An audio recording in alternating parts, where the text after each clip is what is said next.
Join Mega Man and Bass's fight for humankind as you face off with the newest menace in town, Robot King. King's captured all of the data plans for Wily's creations. They will equip King with all the knowledge he needs to build his own indestructible army of robots. As either Mega Man or Bass, you'll set out separate adventures using a variety of battle moves and weapons to defeat Robot Masters. Hidden bolts and CDs gives you extra items to assist in battle. This is Mega Man and Bass, or Rockman and Forte, from Capcom, released in 1998. It is, of course, part of the Mega Man franchise. And this game is kind of, how would you say it? A thing like Mega Man Gaiden. It kind of somehow takes place, in my mind, this would take place between Mega Man 7 and Mega Man 8, even though it's a spin-off, and so it kind of really doesn't do the thing. Was originally released in Japan only, was later ported to the GBA in 2002, and localized into English the same year.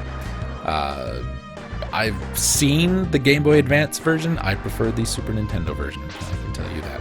It debuted on the aging 16-bit Super Famicom, despite having already moved on, the series anyway, to the PlayStation and the Saturn with Mega Man 8. Inafune claimed Mega Man and Bass was created with regard to younger players who did not yet own one of the more advanced gaming systems, had positive reviews from critics for graphics and the use of tried-and-true gameplay formula, though many found it difficult. Mega Man and Bass shares many traits with the previous console versions, but Mega Man 9 would not be released until 2008. Gameplay is very similar to all of the others. Overcoming obstacles, solving minor puzzles, battling enemies, destroying robot masters, and getting the special weapon.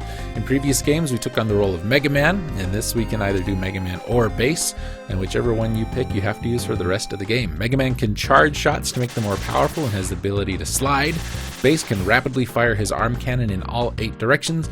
Both shots cannot be fired while moving or pass through walls without an upgrade. Bass is able to double jump and dash along the ground. Performing both lets you cover great distances by doing a dash jump. The stage structure is also different. After the intro level, you can only choose between 3 robot masters. Defeating some will unlock others, allowing you to kind of progress that way. So you don't get to pick any one of all 8 from the beginning.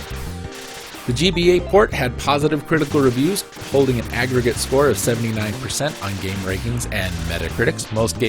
Most critics found it to be a solid yet conventional action platformer that successfully adheres to the classic formula. EGM summarized that it's one of the best action games on the GBA and a great, if slightly derivative, platformer with plenty of replay value due to the collectible CDs. GamePro was pleased with its fidelity to the predecessors and compared with the deviations made by Battle Network and Zero. GameSpy contrarily criticized its lack of innovation, declaring, "Anyone that hasn't tried a Mega Man game yet would be better advised to spend $15 on a new copy of Mega Man 8 on the PS1 rather than paying $30 for an inferior retread of the same game."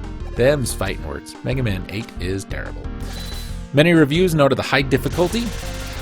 They found the bosses have unpredictable attack patterns, thus making the battles extremely challenging. It was added that the heavy amount of trial and error for the levels themselves, where you have to die several times before completing each one. It was concluded it's really the way Mega Man games have always been, and to be honest, with all the annoying little deaths, there's always that sensation after every failure that you learned the challenge, and perseverance definitely prevails in this game. I am glad somebody said that.